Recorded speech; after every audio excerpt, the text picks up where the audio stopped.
16 team, 9 cat head-to-head mock draft today over on Yahoo. Let's go and win some leagues.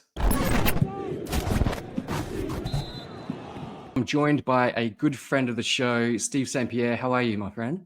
I'm doing amazing, D-Mac. Thanks again for having me on.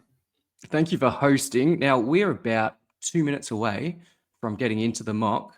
So let's have a look. There we go, 2 minutes. I've actually got the first pick. This is a 16-teamer. Yes, it is. Take us through some of the analysts that you've got in this mock today, Steve. I told you off air, I've got them all written down so I don't miss anybody. And I've got them in order too. So as you said, you have the first pick. Our good friend Matty G is picking second, followed by Sloan Paiva. Then we've got Eric Ong, Raphael Johnson, Adam King, myself, Eric Nemchuk, Dan Titus, Kieran Sprecher, Matt Lawson, Adam Stock, Scott Keller, Alex Barutha, Kayla Fonte, and Poppy Roy. Some massive names there. 16-teamer. Yeah. 16-teamer. I think this is the first 16-teamer I've done this mock season, which is interesting. It just means that we're going to go a little bit deeper, which is great because often we've talked about some of those deep flyers. We're a minute away. Mm-hmm. So who are you thinking in your slot? Because I think I know who I'm going to pick at number one. Who are you thinking? Who could fall to you? I always like Anthony Davis. If he falls around that range, I'm fine with him. I've mentioned this pretty much on every show that I've been on, including some of my own. Tyrese Maxey, I'm a huge fan of him. I like him as a first rounder this year. So if those two are both sitting there at number 7 for me, that's going to be a tough choice, but one that I'll be happy to make if that's the case. Yeah, and Maxey going in the first round is probably against the trend that we've seen. He's probably gone end of first round, start of second round. Yeah. I'm a little bit higher on him. Yeah, I am. For a lot of different reasons. I'm big on getting point guards early. I just like his upside. I like the fact he was already a top 10 guy last year per game. And on a team like Philly with all those older guys who could go down at any time, I'm all about him. And here we go. All right, so I'm drafting Jokic. No big surprise there. Yeah, it's a good move. Thank you. Solid. Yep. So Matty G on the clock. I know he's gone Victor Wembanyama. I know he's done some SGA builds in the past, but he's got pick number 2. So he went Victor Wembanyama ahead of SGA. Yeah, it's a gutsy move. I mean, it's really not a gutsy move because you can't really go wrong with those 3. Sloan takes Giannis. Wow. Okay. Over Shea. That one is a little bit more of a surprise, but again, we've talked about it with Giannis. I mean, if you have a specific build in mind, you've got options. And Kingy took Anthony Davis, so I think I'm going to stay on brand and go with Maxey. Yep. And you'll get some comments about that, but you are true to your word. You're very high on Maxey this season. I think Giannis, going back to pick 3, I think Giannis, he's going to have a massive season. So if you're comfortable leaning into that punt free throw build straight off the bat, I have no issue with that because he's the main man. There's not going to be much usage spread out amongst that Bucks team. So I'm comfortable with Giannis. At 3, as people tend to know about me, I tend to build a more balanced squad, but I can see the appeal of Giannis at 3 there. Yeah, for sure. I'm the same way. I feel the same way. I'm not going to knock anybody who does it. I'll go in a different direction usually, but to each his own. And going back to Maxey, I feel really strongly about him. He was a top 10 player last year. Now he's another year experienced, but he's far from aging. He's entering his prime, and he's got that max contract. I think the Sixers are transitioning to him being the face of the team, and because he's the most consistent in terms of being on the court, I think they're ready to really hand him the keys full time. And again, I keep harping on this, but point guards are at a premium this year, especially. So you can't wait too long to get them. And with Anthony Davis being off the board, he was my other target that I had there. So that made my choice a lot easier for me. Yeah, and I think with the risk concerns and the injury concerns around Joel Embiid, although I have seen footage, he does look a lot healthier coming into this season. I understand that Maxi pick, Paul George as well. Now, for those following on YouTube, you can obviously see the draft board, but for those listening out, we'll take you through some of the picks. So Jokic 1, Wemby 2, Giannis at 3, as we mentioned. SGA did go at 4. He went to Eric Ong. Luka Doncic went at 5, Davis at 6, Maxi to you, Steve at 7, and Edwards at 8, Cade Cunningham at 9, Trae Young at 10. We've seen a lot of Trae Young at around that 10-11 mark. Sabonis, a little bit high at 11 for me for a category league, but in a points league situation, very solid there. Just a little bit high for me for a category league. And Yeah, Karl-Anthony I Towns- would prefer Karl Anthony Towns there, who went with the pick after. Yeah. Karl-Anthony Towns, I was going to say rounded out the first round, but this is a 16-teamer. See, he went at 12. Devin Booker at 13. I like Devin Booker's outlook for this season. James Harden at 14. Yep, I think that's a good pick there. Scotty Barnes at 15. Bounce back season. I like that. Steph Curry at 16. That's the end of the first round. First pick of the second round. It is. Donovan Mitchell, yes. Jalen Brunson. Do you see all of the Knicks guys getting a haircut in terms of their minutes played this season? I'm actually still pretty high on the Knicks. I don't think they're going to be as cut in terms of playing time as other analysts are saying. I think there might be a little bit, and we saw a lot of news on the Knicks this week. They're bringing in some bigger name guys to training camp. So they're going to have more depth this year. They're going to definitely have more options on their bench, new coaching staff. I'm sure they're going to utilize their reserves a little bit more, but I'm still pretty high on the projected 5 starters for that team. I still think they're all going to be pretty good. And Towns is another guy that I have no problem taking him in the first round still. I think he's just so good. I think he is still going to be primarily playing at center. I think he will play some 4, but I think the majority of his minutes will still be in the middle there. So I think so too. We spoke about Mitchell Robinson probably playing alongside of him a little bit more, which could reduce the effectiveness of Karl-Anthony Towns, probably reduces his block rate as well. But you're right, he's a solid player. He's fantastic in category leagues as well. Now, we did see overnight Malcolm Brogdon, I believe, signed with the Knicks as well. So perhaps they go easy on Jalen Brunson. When I say go easy, maybe loses a couple of minutes throughout the regular season. One pick that took my attention, Josh Giddey went at pick 19. Yeah. That's high. I like Giddey, but I think 19, that just cuts off a lot of value there. That was our good friend Alex Barutha, who is also very high on Giddey, and he's talked about it on multiple shows. The stats don't lie in terms of what he did towards the end of the season. I question whether or not he's going to be able to carry that kind of a load for an entire campaign.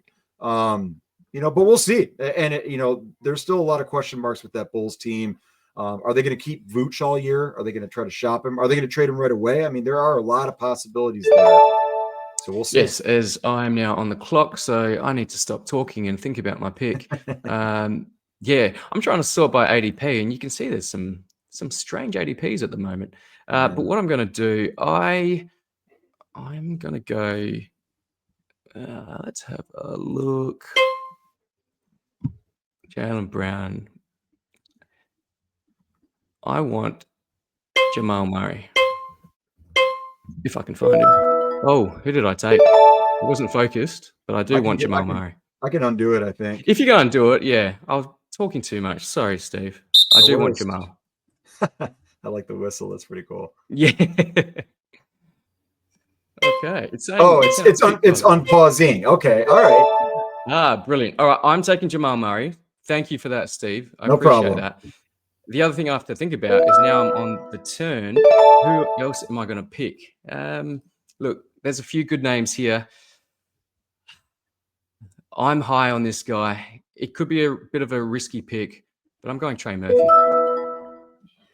I don't think that's risky at all. I think the per game upside's there.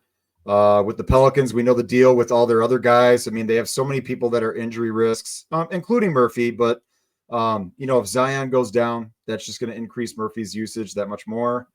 So I like that pick a lot.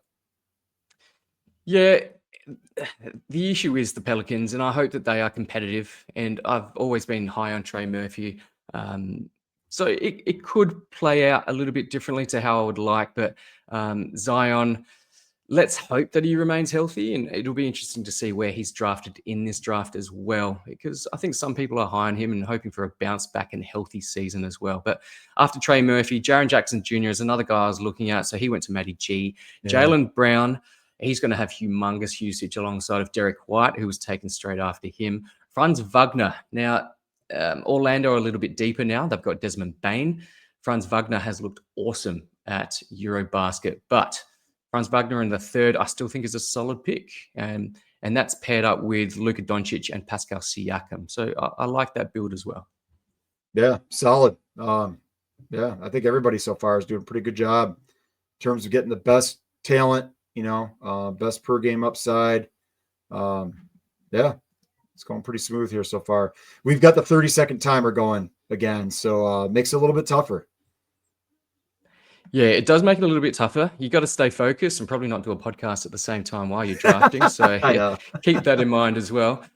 Are you looking at some of probably the older, riskier guys just for that upside? Yeah, I like skipped Kawhi Leonard. If it wasn't for all this stuff going on right now, the Clippers investigation, I might have leaned Kawhi, but I took Miles Turner in the third round. I just think being able to grab another big here, and Turner's my guy. I got to stay on brand. So, yeah. And we have seen trends in the mock drafts that I've done that point guards go off the board very early. And then there seems to be a mid-round run on the bigs. So you've got ahead of the game there, which is important. Ivica Zubac went 1, 2, 3, 4 picks after Miles Turner. So a couple of people getting ahead of that. I have probably learned that I can get some of my late round flyers, which is probably going to be more like mid-rounders in this 16-teamer a little bit later in drafts. Yeah. So I'm tending to lean towards getting point guards earlier on. Having said that, I got Jokic in the first round. So he's a big man point guard, if you will, as well. Yep. So those elite assists anyway. So I'm trying to get those assists pretty early. But I also wanted the scoring and the threes and the all-round game of Trey Murphy. So that's the approach that I've taken today. There's Kawhi Leonard. Do you think there's going to be any ramifications and repercussions around this investigation around Kawhi Leonard and the Clippers?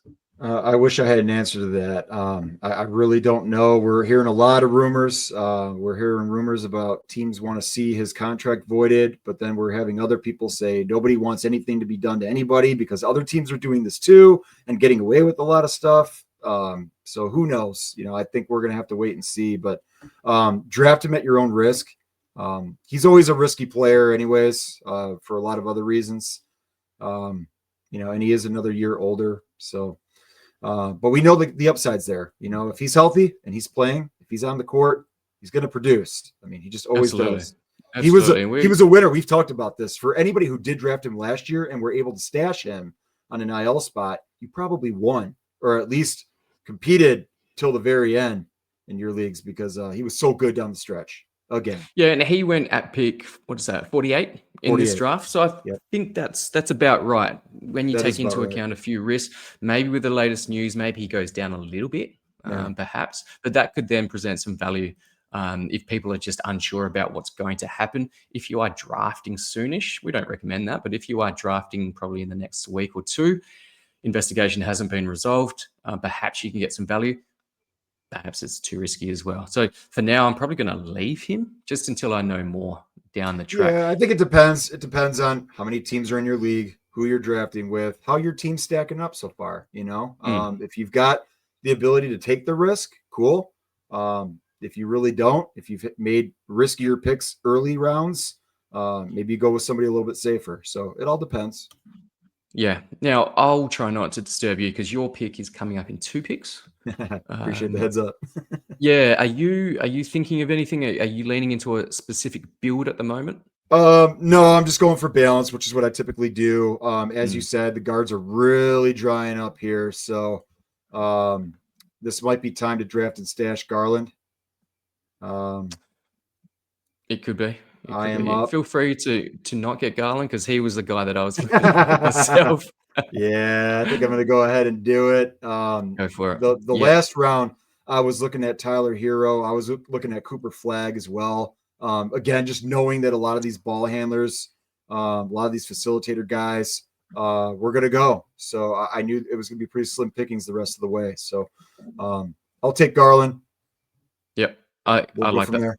Yep. Obviously, I was going to look at him myself. I'm Feel going to free to probably not go a take little it. bit boring as well. I'm not super high on Vucevic, but I think he can still have a solid season. The issue is that he could be traded away from the Bulls, and we've said that for Yeah, many we've seasons. But said I it believe for like a decade now, man. I we mean, it's have, just but it. he's on an expiring contract now, so this Yeah, changes a few things. So I think that this is probably the end. We have said that for a few seasons, but I dude. feel like it is probably the year. At this point of the draft, to me, I think it's like a no-brainer.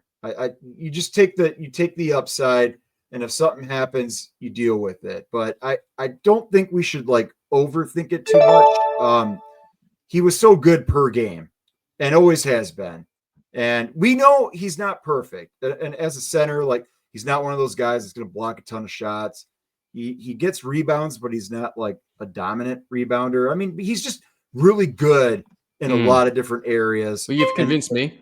You've convinced me. I'm going he to take gives you Vucevic. in 9Cat, he gives you that balance. And you know, He if you need does. it, if you need another big, this is around the spot, you take him, you know, Yeah. and just whatever happens, happens. So every player has risk too. So Yeah.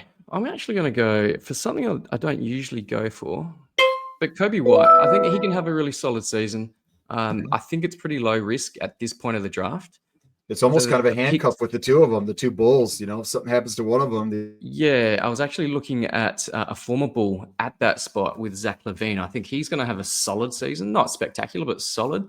I was also looking at another ex-Bull in DeMar DeRozan, but I think Kobe White, just younger guy, slightly higher upside than the likes of DeMar DeRozan and even probably Zach LaVine as well.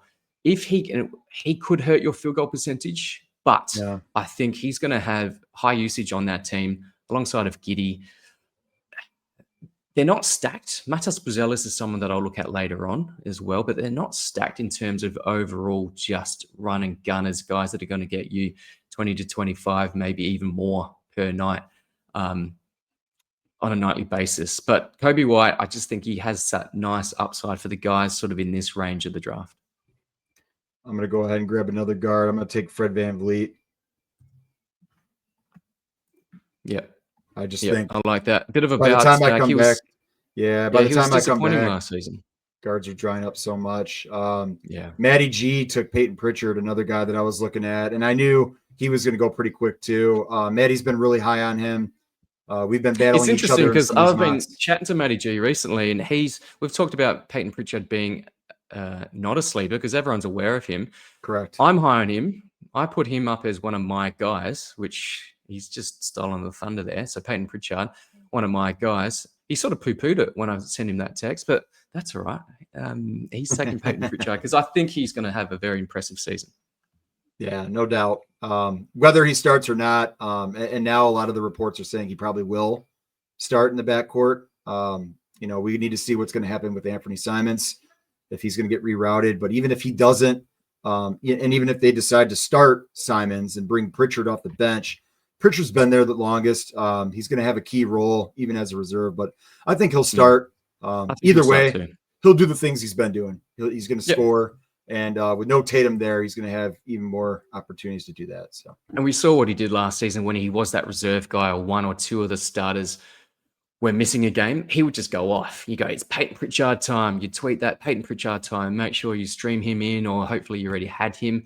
He was pretty much must roster most of last season anyway. But this season, different kettle of fish. I think he plays 30 minutes plus, maybe even 32 minutes. There's going to be games where Derek White and Jaylen Brown also rest. I think Peyton Pritchard has less chance of resting compared to the other two guys. He's just going to just dominate usage if he's the go-to guy, if Jaylen Brown does miss. But even when those three are fit and firing, I still think he has a significant role, as you alluded to there, Steve, as well. Now, just a few picks off the board. So after my Kobe White, we went Mark Williams to Matty G. High upside, still a little bit of risk. I think he will miss games for the Phoenix Suns, but still some risk, but nice upside there. Miles Bridges, Jalen Suggs went at the 4th pick, the 5th round in the 16-teamer. Then Rudy Gobert, Asad Thompson. You took Freddie Van Fleet, which is solid. DeMar DeRozan, who I was looking at a little bit earlier on. Jordan Poole. Now, is he going to lose a lot of usage alongside the likes of Brandon Ingram and Trey Murphy? Well, Brandon Ingram, don't forget, he's on the Raptors now. So, Oh, sorry, I meant to say Zion Williamson. yeah. I had Brandon Ingram. Yeah. I don't Zion know that he's Williamson going to. He might lose a little bit of usage, but we know the deal with the Pelicans. Like, you really can't trust any of those guys. I don't think Zion's to be trusted, especially for an entire season. So it's probably only a matter of time before one or two of those guys goes down. And if it's not Poole, then his stock just skyrockets from there. And he can do some of the things that he did last year and what he's done in seasons past. So at this stage of the draft, he's a fine player to take. We saw Zion Williamson taking at pick 49, so the Yeah. first pick of the 4th round. What do you think of that one?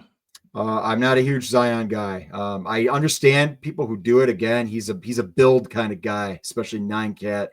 And again, taking a huge risk in terms of the health and stuff. But not my cup of tea. But I don't bash anybody who does it. We know the upside. If he ever is healthy and on that team, he should be able to feast. He's got all kinds of room to improve still. So sky's the limit. But yeah, it's such a crapshoot in New Orleans.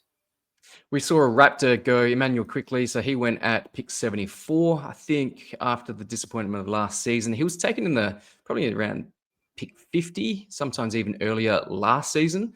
Obviously had a pretty disappointing season last season with the Raptors in terms of injury. Can he have a bounce back? Yeah, I think so. Again, we really need to see, is he going to be healthy? But I think he is going to be a focal point. So yeah, he can have a bounce back. And again, we're getting to the point now where you do start really, just kind of taking your guys and taking flyers on people who have that risk. And you just, again, we've talked, you and I have talked about this a number of times now. It depends on your league, depends on what kind of leeway you have in terms of IR spots, IL. If you've got the ability to stash players or just, hey, take somebody who's oft injured. And then if they do go down, you slot them into your IL spot, you stream, you add somebody else, you do whatever. It all depends. Yep, no, I completely agree. Now, I'm just thinking about some of my next picks as well. So just before my pick, we had Bradley Beal. Brandon Ingram of the Raptors went at pick 94. So I'm on the clock. Now, a guy that is under the radar, but I think will have another solid season, not spectacular, but solid, and will beat his ADP is Christian Brown. I'm happy to take Christian Brown. I've also got another sort of boring pick, very boring in years gone past, but Tobias Harris. He's got that. Pick 97. I think he'll beat that ADP. So I've gone for pretty solid, not huge upside there, but just solid and steady in the 16-teamer. And I think that's pretty important. Yeah, no question. I was looking at Tobias, and I took him in our last mock that we did together, and part of that's being a homer here in Detroit with my Pistons. But as you said, he's consistently beaten that, in terms of the per game, and he's pretty durable, and he's still a big piece to what the Pistons are doing here. So I like him around this range for sure. Now, just some interesting ones, and I've tweeted about this recently, but some sophomore big men. So Alex Sarr went at pick 77. I like that for the upside. I'm hoping that the percentages don't destroy you in a category league, but I still like that upside. He's going to have even more usage, more of a prominent role as well. No Valanciunas behind him. So he went at pick 77. Donovan Clingan, another big man in his second season, went at 81. And I tweeted about him this morning. I'm really excited by Clingan. Puppy, I think that was Puppy Roy. Yes, Puppy Roy took him. Puppy Roy is big on him as well, because I remember Puppy took Donovan Clingan ahead of the likes of Ayton and a few of these other centers in the last mock that we did. So Clingan there at 81. I think that's the type of price that you have to pay for Donovan Clingan this season. Yeah, I think so. Again, there are a lot of question marks in Portland at that center position, but he's the presumed starter, second-year player, tons of upside. He's going to be a hot commodity again, especially around this stage of the draft. Absolutely. Another sophomore that I'm big on, Zach Edey, starting the season injured. Not exactly sure how long he'll miss. I don't think it'll be a huge chunk of time, but this is the play where you stash him in the IR and you know that you're going to beat that ADP come end of season. But if you've got that patience, you're not too worried in the first couple of weeks. You may get a couple of losses. I think Zach Edey, and I've been promoting Zach Edey around this spot. So Zach Edey at 87 is probably a little bit earlier than what I've seen, but I'm still okay with it. Yeah, I agree. I mean, I kind of view those two, he and Klingon kind of together. I'm switching over to my phone here because I'm having some internet issues with Yahoo on my PC here. So Right. Well, switching flexibility and over. agility is really important. Another sophomore that I'm big on and spoken about a fair bit, taken by Kingy, not surprisingly, was Matas Buzelis, who went at pick 91. There's some upside there, and we spoke about the Chicago Bulls. He's going to have a very prominent role in his second season on that team, alongside of Giddy, alongside of Kobe White as well. Vucevic, we don't know if he will be deprioritized. I've picked him up in this mock just for a bit of fun, but also hoping that trade doesn't end up eventuating. We'll see what happens. But Matas Buzelis, I'm excited by coming into this season as well. Yeah, Buzelis is another one. I was auto picked with Isaiah Jackson, but I'm okay with that because I'm extremely high on him. I wanted to get one more big, and I do think he's the one that's going to start. I've mentioned this on a few different shows now. You and I have talked about him, so I'm fine with taking him here. Yeah. So you think he'll start ahead of Jay Huff? I do. Yeah, I do. I think Huff. We saw signs of him in Memphis last year. He did some good things, but he wasn't consistent enough. He's a little bit older of a player. I don't think there's a ton of upside. I think the Pacers are committed to Jackson as being more, if any of them are their long-term option, I think it's Jackson. So I think he gets first crack at that starting spot. I think he'll get the majority of the minutes. Again, we do need to see if he's healthy. We do need to see if he's ready to go here in training camp. But assuming that he is, I just love his upside. I love his game. I love his 9-cat potential. And again, if you're looking for center depth, which I was, I'm more than happy to take him. And Jay Huff is still available. So I wonder if you look at doubling up on that center position at the Pacers as well. But yeah, he's still available. I've put him in my queue. There's a couple of other guys. I don't know if we start thinking, if this is the area that we start thinking about the likes of Kyrie Irving, DeJounte Murray. CJ McCollum just went off the board at pick. What pick was that? Pick 118. I love that. I think he's going to have a real prominent role. And we heard overnight as well that Bilal Coulibaly was injured as well at Eurobasket. We don't know exactly how long he'll be sidelined, but that solidifies CJ McCollum as a starter for me. But it also increases the value, to start the season anyway, of the likes of Cam Whitmore. So I'm big on him at picking him probably around this point, maybe a little bit later. Keyshawn George, I like his game, but he seems to be sort of deprioritized in terms of our thinking of him. I still like him as a late round flyer as well. But yeah, CJ McCollum really solidifies his value with Bilal Coulibaly's injury as well. There's Kyrie Irving. We spoke about him. This is about. There we go. I got the idea in your head and you took it, and I like it. I was already looking at him. Yeah, he was the number one guy on my board in my queue. So yeah, I was planning on taking him here. So I've got plenty of guards, plenty of centers. I think at this point now I need to fill out my roster a little bit, but yeah. Yeah, and this is around the spot where typically in a 12-teamer, these are your last round flies. This is still the end of the 8th, and I've been talking way too much. What I'm going to do, I'm going to go against you, almost hedge the bets between us. I'm going Jay Huff. But another guy that's sort of flown under the radar is a guy that's coming back from injury, is Herb Jones. Now, I don't recommend for points leagues, but in a category league, I think he provides some value there. Yeah, he's solid. Chance to start. If not, he'll have a key role off the bench. And again, a lot of potential for those Pelicans if there are any injuries at any point. So, solid pick. Yeah. Now I'm just trying to see, has anyone taken Kevin Porter? Yeah, Kevin Porter Jr. was taken at 115. Alex Barutha, yeah, we know that he's huge on Kevin Porter Jr. He is. Will be interesting to see if Cole Anthony is drafted. I've seen him in a lot of mocks go undrafted. We Yeah. still don't know who's the starting point guard. By all accounts, it will be Kevin Porter Jr., but there's still a chance that Cole Anthony plays a significant role on this Bucks team. Yeah, you and I have talked about him a few times, and I actually do think that Cole Anthony is going to be the starter. We'll have to see, but yeah, it's definitely going to be interesting to see how that plays out.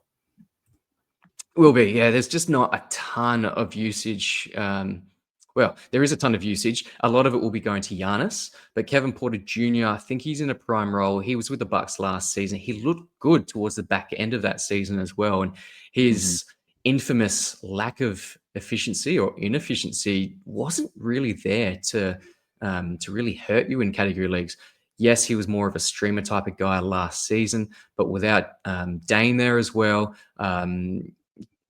yeah, I think he's got a great opportunity. Just taking us through some others. Scoot Henderson, taken at 130 by Matty G. I like it. I think he may start. Do you think he starts for the Trailblazers? I think he should. I think it's kind of put up or shut up time for him at this point. And, his coach, Chauncey Billups, has talked him up. Sounds like they're ready to fully commit to him and give him the keys to that offense. So I would like to see it. I think Blazers fans would love to see it.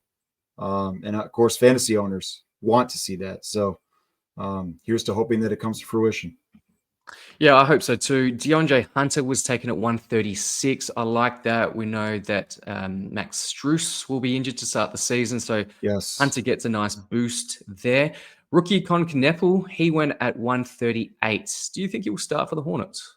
I actually don't. I've been on record saying that I think Colin Sexton will open the season as a starter. I think they're going to go with that veteran guy. I think they brought him in for that reason. I could be wrong. We'll see. And obviously it's a long season, so anything's possible. We know the deal. Charlotte's another team. They've struggled with injuries. They've struggled with inconsistency, and they've struggled in general. So, and if that's the case again, early, they're always prone to make lineup changes. So you just always keep tabs on that. You keep tabs on the standings. You see how teams are doing, and be ready to pounce if they do make any changes. And anything's possible with that team. Well, Colin Sexton, I believe, is still on the board. So would you be interested in picking up Colin Sexton then? Possibly. Yeah, I mean, at some point I'm going to need to draft a shooting guard. In one of our mocks, I remember not doing that. And I don't recommend leaving a position open and empty intentionally. So, but I'm not a huge Sexton guy in terms of fantasy, especially in 9-cat. Points leagues, sure. But for 9-cat, I mean, maybe if it's a little bit later, I still think this is too soon. Yeah. Now, you took another rookie. You took Ace Bailey in the previous round. Take us through that. Stay on brand. Yep. I've been on the Ace Bailey hype train basically since the actual NBA draft. I've been saying a lot that I think Utah is prioritizing him. I think they're almost kind of catering to him. I think they wanted to show him, look, we're drafting you for a reason. We intend to build around you. I don't think by any means is he going to be like their primary option. I think that still belongs to Markkanen. And obviously we've seen what Markkanen's done in Eurobasket. He's looked amazing. If he's healthy, I think he could be a nice little bounce back candidate this year. But I do like Ace Bailey. I like his upside. I do think for 9-cat he is risky, but at this stage of the draft here in the 150s, let's take him. Low risk. Yep, low risk. We spoke about Colin Sexton. He went at pick 151. Taylor Hendricks recovering after a season out. 155 by Kingy. I think that's really good as well. Draft. I got auto-picked. I was too busy talking. Go back. I'm going to back it up. Back it up. Yes, you've got the power, so you've got to do that. Yeah, I have to do it. You were auto-picked with Dennis Schroeder. Now, we talked about Eurobasket. He's looked very impressive. I think he'll start for the Kings, but you still don't want to take him as the... No, I don't want to take him. Okay. I guess with Yahoo, it doesn't I can't unpause it apparently, Okay, so you just but have to that's wait. Yeah, okay. there's a countdown. That's That's okay. fine. It gives me 15 a chance seconds to from kind of now. look at my list here again.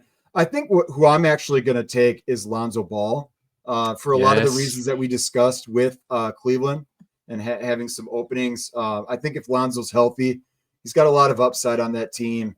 And he does have point guard and shooting guard status in Yahoo. So I like that versatility as A well. nice handcuff with Darius Garland, my friend. I didn't even think about that, but there you Yes, go. there you go. So that's a great play, and that's very strategic as well. So something else to think about. He'll have a solid start to the season without Garland. We said that Strus is also injured, so I can see a good couple of weeks for Lonzo Ball to start the season. Uh, another rookie, Igor Demin. We've spoken about him on podcast before. I probably need to focus, don't I? But my We spoke problem too. about Kyrie. I'm going to take DeJounte and stash him away. And another guy that I've tweeted about today, Cam Whitmore. Yeah, those are two guys that you've been hyping up quite a bit, and for good reason. I agree with you. Going back to what you said about Demin, he's a guy that I've been getting in a lot of mocks as well. He's a guy, and honestly, if he had shooting guard eligibility, I probably would have taken him over Lonzo. But yeah, he's a fine pick, especially in this range. Yeah, and he should start for the Nets on the tanking Nets as well. And I would expect that he would play the games with the likes of Michael Porter Jr., may actually sit. Cam Thomas, we're not sure if he's going to play a ton down the stretch. So the likes of Igor Demin, I think he's a very solid pick in this range. In a 12-teamer, probably more back-end sort of guy, flyer type, but in a 16-teamer, really good at this point. Another guy that I do like in this range, Kyle Filipowski. I was thinking about grabbing him as well. We know that Utah is going to tank again. They're just going to tank. They're not a good team. They say they're not going to, but we can't believe them. They will. So I can't trust the likes of Larry Markkinen, Walker Kessler. But that opens up some value for the likes of Kyle Filipowski. Especially in head-to-head. Especially in head-to-head. Not so much for Roto. Yeah, for Roto, probably not the best player. I guess you can just shove him in whenever those other guys are missing, which could be quite prevalent this season. But Kyle Filipowski in a head-to-head situation, that's going to pay off towards the back end, which is probably your fantasy playoff period, which is extremely handy. Now, this is where we've got Chris Boucher. I saw that Neemias Queta went 2 rounds earlier, which is another guy that I've loved. Yeah, he's getting a lot of hype based on his performance here in Eurobasket. But Boucher's a guy I like. He's older. We know the deal with him. He's so inconsistent. But he has upside in 9-cat especially. So at this stage of the draft, I'll take a flyer on him. If it doesn't work out, he's an easy cut. And we saw what he did at the Raptors a few seasons ago. That's probably feels like forever, but probably only 4 or 5 seasons ago. He had a top 50 9-cat season. That's unbelievable. It came out of nowhere, and then he just went back to reality. He wasn't the player he was after that season. But who knows? Perhaps this is the season in Boston for him. He's got the opportunity. I mean, there's a lot of usage to go around on that team right now. So absolutely. I saw another sophomore, Reed Shepherd. Now, highly touted guy, but there's just so much talent on that Houston Rockets team. Where do you see Reed Shepherd and his role moving into this season? I see him getting off to a very slow start, but I think this is the point where you take a flyer on him. If you're able to kind of be patient with him, hang on to him, and let's see what happens. Let's see what happens with Houston. Let's see if they make any moves. Let's see if there are any injuries, because if so, his stock goes way up. And he's that guy that everyone's going to rush to the wire to try to grab. So if you can get ahead of that, it's a really smart idea. I completely agree there. We spoke about Cole Anthony. He finally went at pick 176. I love that, because this is the stage that's in round 11, but 176. If he does start, that's a home run. Now, we just don't know if he starts ahead of KPJ. Probably doesn't, but you think he may. We've seen what he's done. I also want to kind of push back a little bit on his upside, because he's just so inconsistent. Even at times when he was starting for Orlando, we saw a lot of ups and downs, especially in 9-cat. The percentages, the turnovers, they're going to be shaky. He's not a big time scorer even if he starts, I think he's going to have a really inconsistent role in terms of usage and stuff. You know, Giannis is going to be the primary ball handler in that lineup, but he's got a ton of upside, especially defensively. And in a complementary role, as long as he's getting consistent minutes, I think at this stage of the fantasy draft, it's a good play. Yeah, look, I've just queued Wendell Carter Jr. I still think he starts for the Magic ahead of who has been impressive, Goga Badadze at Eurobasket. Again, a lot of Eurobasket form, and that's pretty much all we can go by at this stage. I've queued him up. No one's taken him. Yeah, it's boring, but by the time I get to my pick, which will be, what are we looking at? It'll probably be 186. Yeah, what's that? Yep, about 190 or so. Yeah, I think it's okay. Again, no upside. Yeah, for sure. And we always Especially if you need preach another upside big. at this point. Yeah. Yeah, I'm thinking of the couple of guys who I have queued. You've just taken Bryce Sensabaugh. Yeah, Which, yeah. Kind of a weird handcuff for Bailey. But I like Sensabaugh. I liked him a lot in Summer League. He was just knocking down triples like a madman. And again, in Utah, there's a lot of upside there on that perimeter, especially. So, yeah, just again, kind of a flyer pick. Let's see what happens. I'm also kind of rounding out my roster, just trying to get some extra threes, some extra perimeter depth. So, yeah, no, I like that. A nice little handcuff there. And guy that I was going to grab was Jared McCain. Just we spoke about the 76ers and the uncertainty around some of their guys. I'm going to go G back beat to you the to Carter. future. Yeah, he did. So thanks, Matty G. But I'm going to go Marcus Smart. New team. I think he's going to play hard alongside of LeBron. I think they've been wanting to play alongside of each other for a while. Yeah. I've also backed that up with Davion Mitchell. More prominent role. We saw at the back end of last season, he was starting to play really well, and he just looked like he belonged at NBA level for probably the first time in his career. Still a young guy.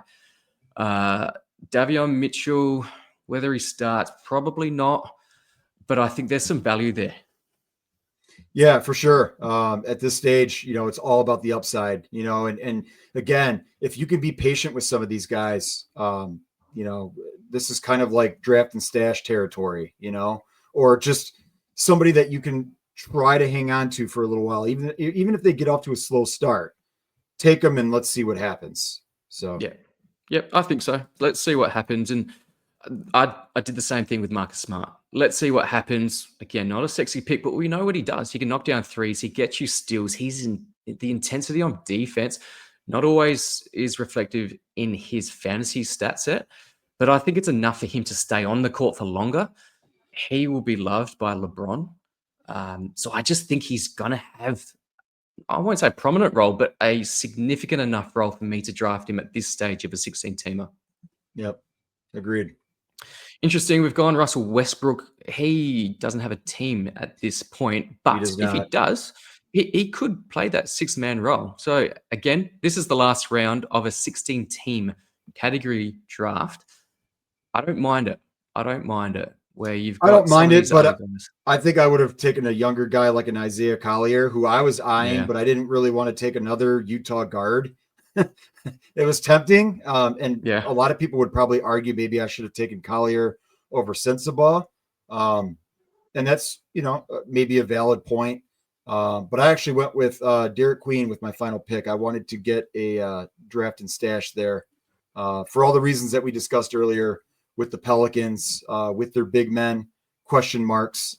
I think he's a guy that, again, if you're in a league where you've got multiple IL spots, he's somebody that you can take maybe with your last pick and just slide him over to IL and hang on to him and let's see what happens. And if you need to open up that spot at any point of the season, he's probably an easy cut at any point too. But we'll see. And that's the beauty of these last round picks. They're easy cuts. You'll stream that anyway if things don't work out. That's the end of the draft.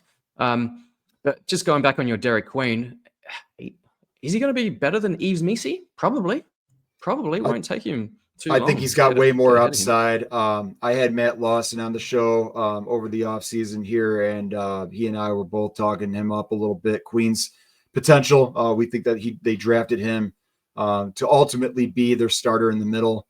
It might not happen this season. And again, it's definitely not going to happen at the beginning of the year. So be patient with them, but he's definitely somebody, again, that you can take super duper late You can almost take him as a handcuff if you want. If you take Zion, maybe grab Queen with your last pick and just kind of hang on to him and let's see how that plays out. But yeah, Yep. it's a fun I draft. like that. I like that. There was not a rookie, but another big guy that I've been talking about as a late round guy. Another Boston big guy is Luka Garza. So he went again Yep. to Alex. Well done, Alex. Yeah, he knows his guys. Luka Garza in the last round. So at pick 206, there's Garzilla. still, yeah, we just don't know how Boston are going to start. Is it going Exactly. to be Cater? Is it going to be Garza? Is it going to be Boucher at the 4 or the 5? Remains to be seen. So having Luka Garza as your last pick in a 16-teamer, I think it's great. There's the upside. And again, like you always say, Steve, it's an easy cut if things don't play out that way. Exactly. Just take the upside, see how it plays out. Yep. I like Garza. I've been a fan of Garza since he was here in Detroit. I just like his sneaky 9-cat potential as a guy that can, be pretty versatile for a big. He can step out, he can shoot, he can pass a little bit. I like his offensive game. Yeah. Well, that's the end of the draft. Thank you, Steve. Now, let's take us through your team. Let's start at the top. Yeah, like I said, Tyrese Maxey. He's my guy. I love him. I love his. You'll get some shade. You'll get some shade in the comments. That's fine. Hey, stick by him. Yeah, that's great. Absolutely. I love that. He's a top 10 guy. I don't really know why there'd be too much shade. He was a top 10 guy per game last year. He's young. He's a point guard. And as I've said, he's got teammates like Joel Embiid, Paul George, guys who can go down at any time and might very well quickly. So Maxey's, we saw at the end of the year, they actually wound up shutting him down as well. So again, it is going to depend. If you're in head-to-head leagues, check your playoff settings. If you're starting your playoffs early, I think that's all the more reason to take a guy like Maxey. I love him. So bring on the shade. Anyone who's got Bring it on, guys. Make sure you comment as well. But give all the shade you can to Steve. I don't mind it, Steve. I don't mind it. Evan Mobley in the second. And remember, guys, this is a 16-teamer. So Evan Mobley at pick 26. Yep. Very easy pick for me. Just start that combination, point guard, big man. To me, kind of a no-brainer. So. I think so. Best on the board at that point. Thompson went straight after, but I prefer Evan Mobley at this point. Miles Turner in the third. So you got him at pick 39. One of your guys you spoke about. You got ahead of the game, ahead of the curve there in terms of the center runs. Darius I like his upside in Milwaukee. I think he'll get some more rebounds than he's gotten in Indiana a little bit. We'll have to see. Yeah. But yeah, I love him. Yeah, and I think he'll work nicely alongside of Giannis. Darius Garland, thank you there, because I was hoping that he'd fall to me, which he didn't. So I like that. All about him. Love him. He'll start the season off on my IL, but that's fine. That's fine. Fred VanVleet, bounce back season, perhaps taking a back seat. The scoring won't be there like it once was. There's just so much talent. That's okay though. He's been in that role before too, and he's had a lot of success with it, both in terms of real life and in fantasy. So at that stage of the draft, to get another guard, again, they were drying up pretty quickly. So I was very happy to get VanVleet. Yeah, absolutely. Mikal Bridges, boring but solid at 90. You took the words right out of my mouth. And again, I think with the Knicks, I think he's solidified in that starting lineup. He's got a lot of great two-way potential, and especially in 9-cat. And again, just shoring up my depth there. So I needed to get kind of a small forward shooting guard type. He was sitting there.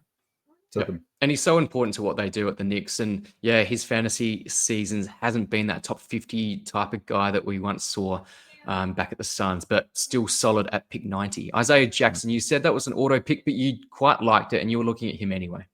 Exactly. I was like, hey, you know what? I was going to need to take him pretty soon. There was a chance that if I was making the pick, I might have gone Kyrie there and then taken Jackson, with the next pick, but instead it's the other way around. Yes. And that totally works for me.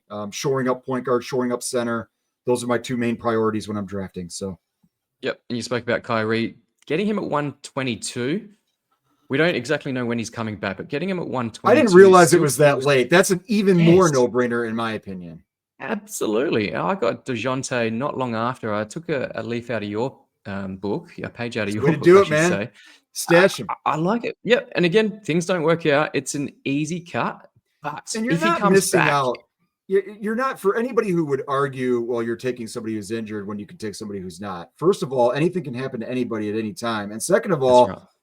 who are you missing out on? Now I say that there's going to be one or two of these guys that emerge, and we're all going to be like kicking ourselves for not taking that guy. But Yes, there's until always we that know guy. who that is, we Yeah. don't know. So Yeah, let's take the hindsight is a guys that wonderful we thing. know if and when they become healthy, they're going to be awesome. And there is Yep, risk. and We don't know. that's foresight to playoffs, fantasy playoffs anyway, so that could work out nicely. They could. And again, this is a game. It's meant to be fun, and it's fun to take some risks. It's fun to It take some is. chances. And when you're Look at playing, me, I grabbed Kyrie Irving with pick 122. Who does that? But there you go, you did I that, mean, I so took him in our 12 team mock that we did. I took him super early, but a lot of that was yes, because I didn't have an opportunity to get other guards. So, and yes, again, it does depend on the circumstances and stuff. But yeah, man, I just think it's fun to take some of those shots, take some of those risks. And I think if you're playing in a league, especially with a bunch of, like industry people or people who know what they're doing, like you have to be aggressive. You have to take some chances. You can't just be safe the entire time. You've got to kind of that's pick and right. choose your moments. So That's exactly right. Now, you spoke about your next pick as well. We'll just go back up.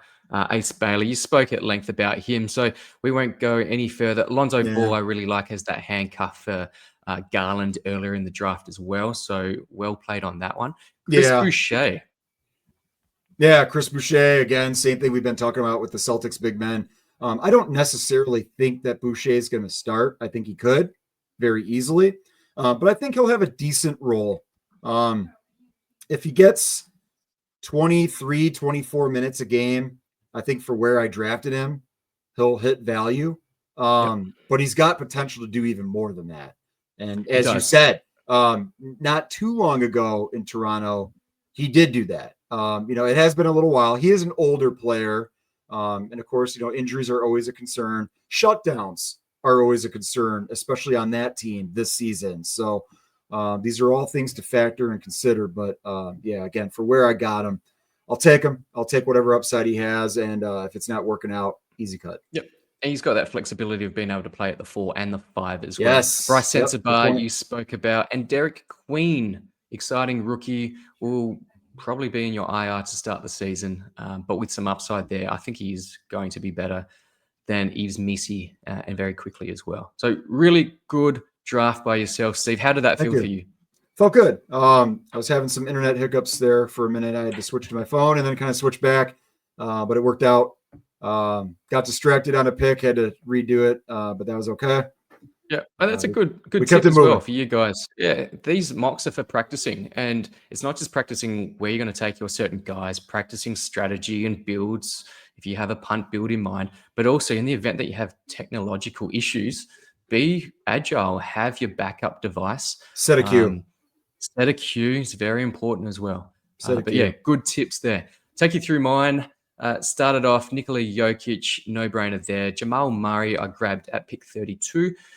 Per ADP, I probably could have grabbed him a little bit later, but he was never going to get back to me, and I've got high hopes for him, and I just wanted to go the Denver 1-2 punch there. So why not? Yeah. Trey like Murphy, a little bit of upside, and I just love the guy, so it's a little bit of a biased pick. I know I probably should have grabbed JJJ, but I'm really high on Trey Murphy for the future and for now. Yeah, I mean, it would have been nice to have that shot blocker, but I mean, Trey Murphy, we talked about it. He has a ton of upside.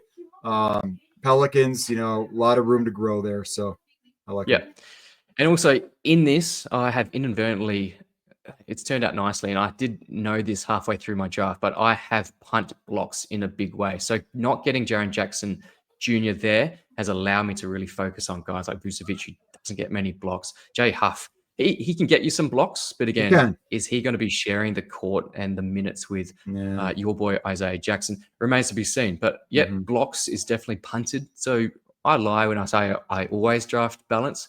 I look to draft balance to begin with, and then I'll lean into a punt. So, yep, I have punted blocks. But I went Vucevic straight after at pick 64. If he stays at the Bulls, I think that's a value pick there. For sure. Again, this could be the year that he is traded, but let's wait and see.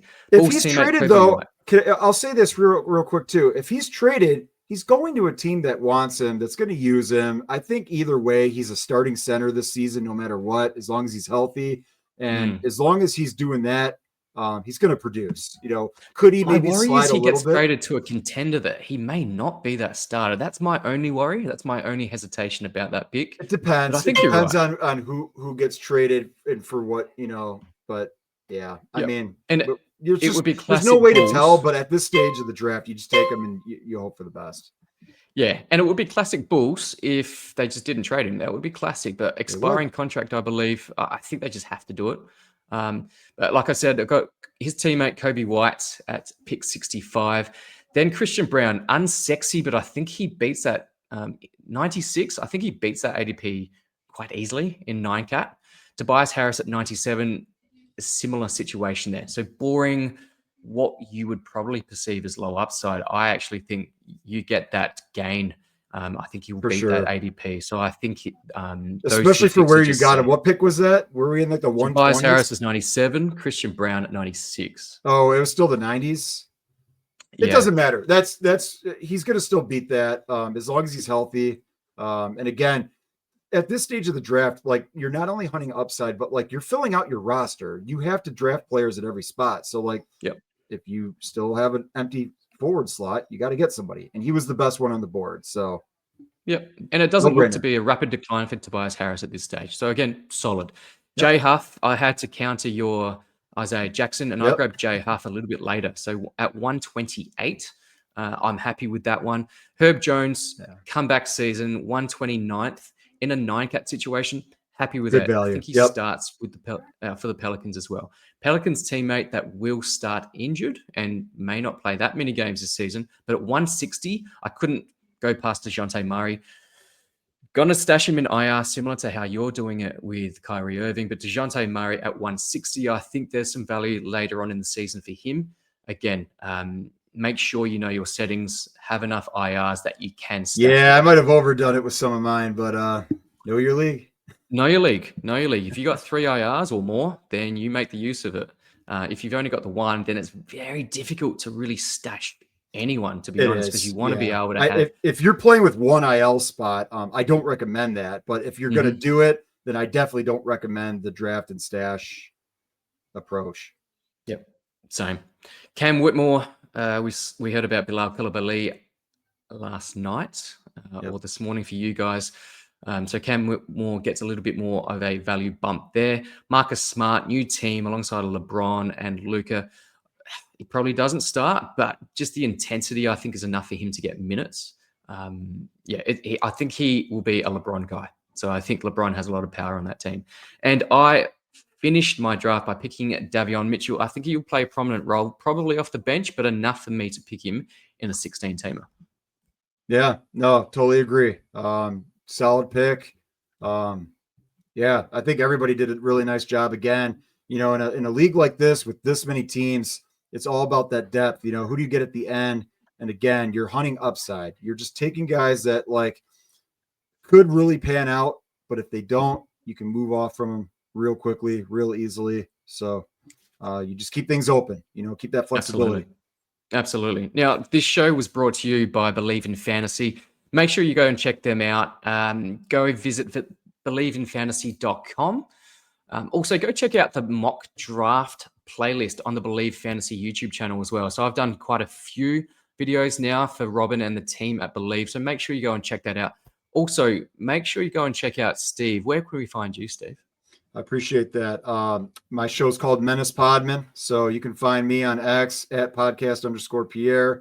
Menace Podmen is at Menace Podmen. As of now, we're an audio podcast only. So anywhere you get audio podcasts, right now we're still in the off season. So a lot of just kind of like bringing on guests and just kind of chopping it up a little bit. But as we approach training camp, we'll start looking at the different lineups and stuff, what these teams are actually doing in preseason. And then we'll kind of go from there. We'll probably be doing a little bit more mock drafts. I'll probably start slowing down a little bit, maybe 1 or 2 more. But otherwise, going to start really paying attention to some of these last-minute transactions that these teams are doing and start getting ready for the real deal here.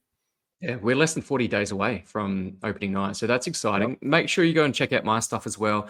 At NBA Fantasy Bible on X is where I do a lot of stuff, and also on my YouTube channel, NBA Fantasy Bible. That's it. 16 team mock draft on Yahoo. Thank you, Steve. Thanks for hosting as well. Thanks for coming on the show as well. Thank you, D-Mac. Always a pleasure, my friend. Until next time. Thanks, guys. Catch ya.